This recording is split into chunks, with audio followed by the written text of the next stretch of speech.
ಏನಂದರೆ ಕಾಂಗ್ರೆಸ್ಸಿನ ದೋಷಗಳು ಎಲ್ಲ ಪಕ್ಷದ ದೋಷದ ಬಿ ಜೆ ಪಿ ಇರ್ಬೋದು, ಕಾಂಗ್ರೆಸ್ ಇರ್ಬೋದು, ಜೆ ಡಿ ಎಸ್ ಇರ್ಬೋದು. ದೋಷದ ಪಕ್ಷ ಯಾವುದಲ್ಲ, ಎಲ್ಲರೂ ಅಧಿಕಾರಿಗಳು ಏನೆಲ್ಲ ಮಾಡ್ತಾ ಇರ್ತಾರೆ ಅದು ಗೊತ್ತಿದ್ದ ವಿಷಯನ. ಆದ್ರೆ ಇಲ್ಲಿ ವ್ಯವಸ್ಥಿತವಾಗಿ ಇದನ್ನು ಇಲ್ಲ ಅವ್ರೊಳಗೆ ಹೊಂದಾಣಿಕೆ ಇಲ್ಲ, ಇದು ಏನಪ್ಪ ಅದು ಕಾಂಗ್ರೆಸ್ ಒಡೆದ ಮನೆ ಆಗಿದೆ ಅಂತ ತೋರಿಸೋ ಪ್ರಯತ್ನ ಮಾಡ್ತಾ ಇದ್ದಾರೆ ಬಿ ಜೆ ಪಿಗರು ಮತ್ತು ಜೆ ಡಿ ಎಸ್ಗರು. ಯಾಕಪ್ಪ ಅಂತಂದ್ರೆ ಇಲ್ಲಿ ಜಗಳ ಹಚ್ಕೊಂಡು ಹೋದ್ರೆ 2020 ಬಂತು, ಆಮೇಲೆ ಬರ್ತದೆ ಸಮಯ ಹೋಗೋದು ಇಷ್ಟೊತ್ತು.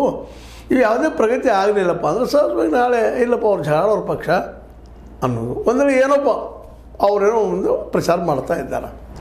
ಡಿ ಕೆ ಶಿವಕುಮಾರ್ ಅವರು 40, 50, 60 ಈಗ 60ಕ್ಕೆ ಬಂದು ಹತ್ತಿದ್ದಾರೆ. ಎಮ್ ಎಲ್ ಎ ತೊಗೊಂಡು ಬರ್ತಾರೋ ಅಂತ ಶಾರ್ ಅವ್ರು ಪ್ಲ್ಯಾನ್ ಹಾಕ್ಯಾರು, ಬಿಹಾರ್ ಮುಗಿದು ಬಂದುಬಿಡ್ತಾರೆ.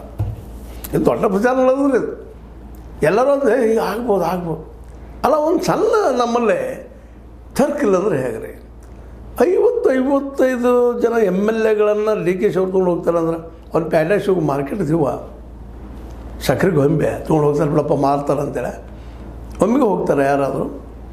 ಅದು 40-50 ಮಂದಿ ಸಣ್ಣ ಅಮೌಂಟ್ ಆತೇನು ರೀ. ಎಮ್ ಎಲ್ ಎಗಳು ಅವ್ರ ಜೀವಂತ ಆಯಾ ಕ್ಷೇತ್ರದ ಪ್ರಬಲ ವ್ಯಕ್ತಿಗಳು ಅವ್ರನ್ನೆಲ್ಲ ಒಂದು ದಿನದಲ್ಲಿ ಒಂದು ರಾತ್ರಿಯಲ್ಲಿ ಬಂದ್ ಮಾಡೋಕ್ಕೆ ಸಾಧ್ಯ ಅದನ್ನು. ಈ ಡಿ ಕೆ ಶಿ ಅವರು ಸಾಕಷ್ಟು ಪ್ರಯತ್ನ ಮಾಡೋದು ಜೆ ಡಿ ಎಸ್ಸಿಂದ 17 ಜನರು ಹೊಡಿಬೇಕಂತೇಳಿ. ಇವತ್ತು ಆಗ್ತಾಯಿಲ್ಲ, ಅವ್ರು ಬರ್ತಾಯಿಲ್ಲ. ಏನೋ ಜಿ ಟಿ ಡಿ ಅಂದರೆ ಜಿ ಟಿ ದೇವೇಗೌಡರು ಬರುವಂಥದ್ದು ಹೊಡೆಯುವಂಥದ್ದು ಏನೋ ಒಂದಿಷ್ಟು ಭಾಳ ಪ್ರಯತ್ನ ಮಾಡಿದಾಗ ಅವ್ರದ್ದು ಒಬ್ಬರು ದಿನ ಕೇಳಲಿಕ್ಕೆ